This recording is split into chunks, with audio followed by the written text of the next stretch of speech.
Gagawin natin, punta ka sa server. Ito si server. Click mo yung start, search mo yung printer or type mo yung printer.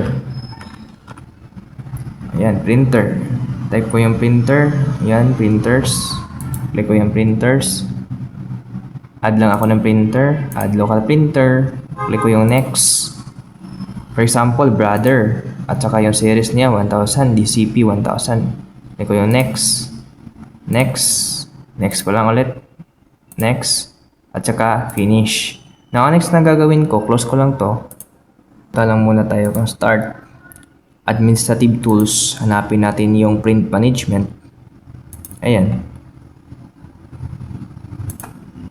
Click natin yung server. Yung printers. Ito yung na-add natin na printer kanina. Right click muna natin. Deploy with group policy. Click natin yung browse. Click lang natin yung default domain policy. Okay. Check lang natin to. Ayan. Check.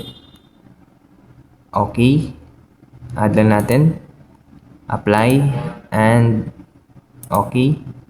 Tsaka okay. Okay. Close lang natin. At saka magralan tayo. Windows plus R. Type natin CMD. Ayan. CMD. Enter. GP update lang muna. GP update /force. Antayan lang muna. Antay lang. Okay, successfully na. Punta tayo kang client. Nandito tayo kang client. Yung gagawin natin, the same din. Windows plus R. Type natin yung CMD. Enter. GP update.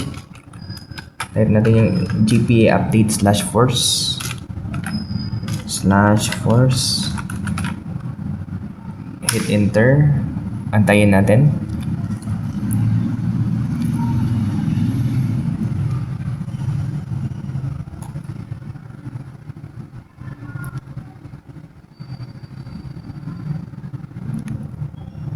Type natin yung Y. Enter. So magre-restart siya. Antayan lang natin. Bumalik. Lagyan natin.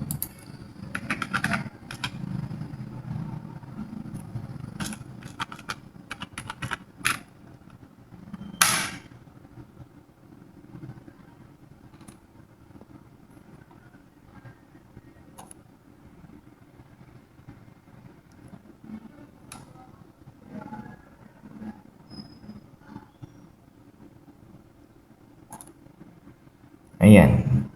So dito, tingnan natin kung makikita natin yung dineploy natin na printer galing kang server. Type lang natin printer. Printer. Add printer.